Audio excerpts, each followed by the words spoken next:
सोचा है कि प्राचीन काल में सजा देना कैसा होता था?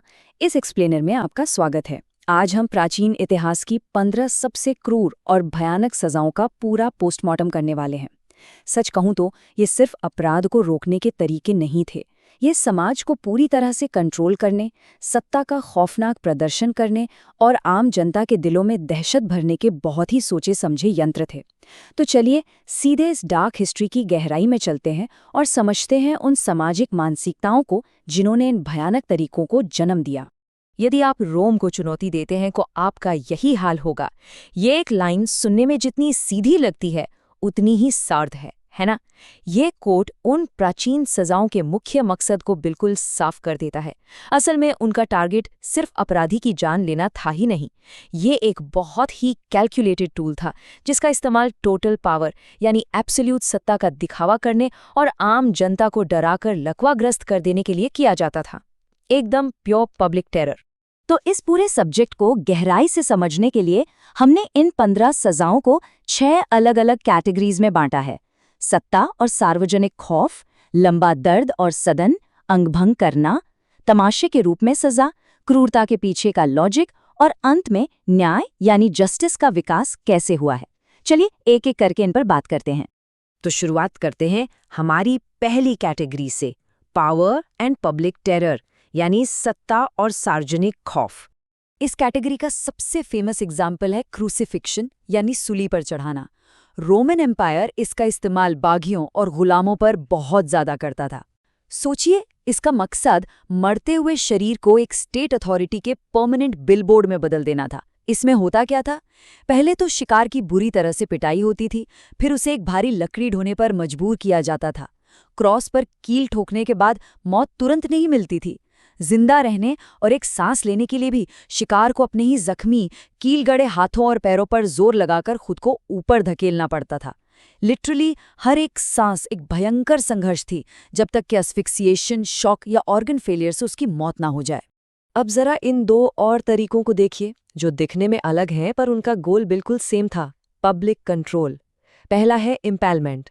इसमें एक नुकीला डंडा इंसान के शरीर के आर पार किया जाता था। लेकिन सबसे डरावनी बात यह थी कि एग्जीक्यूशनर्स जानबूझकर मुख्य अंगों यानी मेजर ऑर्गन्स को बचा लेते थे। क्यों? ताकि मौत जल्दी ना आए और वो इंसान हवा में टंगा हुआ दिनों तक तड़पता रहे। बड़ी अजीब सी क्रूरता थी ये। दूसरी तरफ अगर हम फोर्स्ड लेबर की बात करें, जहां खदानों में या जहाज़ों के निचले हिस्सों में गुलामों से जबरन मजदूरी करवाई जाती थी, वहां सालों तक इंसान की जान निचोड़ी जाती थी, जब तक थकान और भूखमरी से उसकी स्लो डेथ ना हो जाए।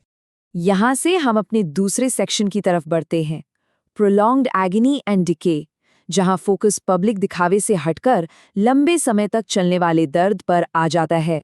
अगर सच में कोई जीवित नरक था तो वो प्राचीन फारसी तरीका स्केफिज्म था। ये प्रोसीजरल हॉरर का एक मास्टर क्लास था। शिकार को 2 बोट्स या खोखले लट्ठों के बीच कस दिया जाता था, फिर उसे जबरदस्ती इतना दूध और शहद पिलाया जाता था कि उसे भयंकर दस्त या डायरिया लग जाए। उसके चेहरे और बाहर निकले हिस्सों पर मीठा लेप लगाया जाता था और फिर उसे वहीं धूप में छोड़ देते थे।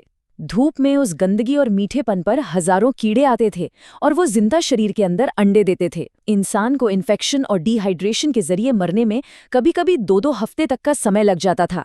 सुनकर ही रूह कांप उठती है। इसी प्रोलॉन्ग्ड एगनी की कैटेगरी में 2 और भयानक तरीके थे। पहला, क्रशिंग यानी कुचलना। आमतौर पर संगीन जुर्मों के लिए शिकार की छाती पर एक के बाद एक भारी पत्थर रखे जाते थे। हर नए वेट के साथ फेफड़ों का प्रेशर बढ़ता था, पसलियां टूट जाती थी और आखिर में सफोकेशन से मौत होती थी। और दूसरा, जिंदा दफना देना। आमतौर पर धार्मिक नियमों को तोड़ने वालों को अंडरग्राउंड मकबरों में सील कर दिया जाता था। वहां कोई फिजिकल चोट नहीं लगती थी, लेकिन जरा सोचिए उस शेयर पैनिक का, उस क्लॉस्ट्रोफोबिया और हवा की कमी का। इंसान घुटन और दर्द से पागल होकर मरता था। हमारा तीसरा सेक्शन है म्यूटिलेशन एंड डिसमेंबरमेंट। यहाँ टारगेट जान लेना नहीं, बल्कि जिस्म को पूरी तरह तबाह करना था। इंपीरियल चाइना में राजद्रोह और हत्या जैसे संगीन जुर्मों के लिए एक सजा थी, लिंग ची, जिसे डेथ बाय 1000 कट्स भी कहते थे। इसमें जिंदा इंसान के शरीर को धीरे धीरे और बार बार काटा जाता था। लेकिन यहाँ सबसे डरावनी बात सिर्फ फिजिकल पेन नहीं थी। परंपरागत चीनी संस्कृति में माना जाता था कि अगर शरीर को म्यूटिलेट कर दिया गया तो आत्मा अगले जन्म में अधूरी रह जाएगी। तो एसेंशियली ये सिर्फ शारीरिक मौत नहीं थी, बल्कि आत्मा और अस्तित्व को पूरी तरह मिटा देने की एक अल्टीमेट पनिशमेंट थी। लिंची जैसी क्रूरता और भी जगह थी। जैसे नियो असिरियंस और पर्शियंस में फ्लेइंग आम था, यानी जिंदा इंसान की खाल उधेड़ देना। इससे नसें बिल्कुल एक्सपोज हो जाती थी और मौत मैसिव शॉक या इन्फेक्शन से आती थी। उसके बाद एक बहुत ही डिबेटेड वाइकिंग लेजेंड है, द ब्लड ईगल। कहा जाता है कि इसमें पसलियों को रीढ़ की हड्डी से तोड़कर फेफड़ों को पीठ से पंखों की तरह बाहर निकाल दिया जाता था। बिल्कुल अनबिलीवेबल, राइट? वहीं छोटे जुर्मों के लिए नाक, कान या हाथ काट देना आम था, ताकि उस इंसान पर परमानेंट पब्लिक शेम का थप्पा लग जाए। ये लोग जिंदा तो रहते थे, पर हमेशा के लिए समाज से निष्कासित हो जाते थे। चौथे भाग पर आते हैं, एग्जीक्यूशंस एज स्पेक्टिकल। यहाँ सजा को एक ग्रैंड एंटरटेनमेंट में बदल दिया गया था। आपने रोम के कॉलोसियम के बारे में तो सुना ही होगा। वहां एग्जीक्यूशंस लिटरली पब्लिक अम्यूजमेंट के लिए किए जाते थे। ग्लैडिएटोरियल कॉम्बैट्स या फिर दमनेशो एट बिस्टियाज, जहां निहत्थे लोगों को भूखे शेरों और भालुओं के आगे फेंक दिया जाता था। हजारों की भीड़ इस फियर और खून खराबे को एंजॉय करती थी। ये बिल्कुल पॉलिटिकल थिएटर था। दूसरी तरफ साउथ और साउथ ईस्ट एशिया में एक बिल्कुल अलग अप्रोच थी।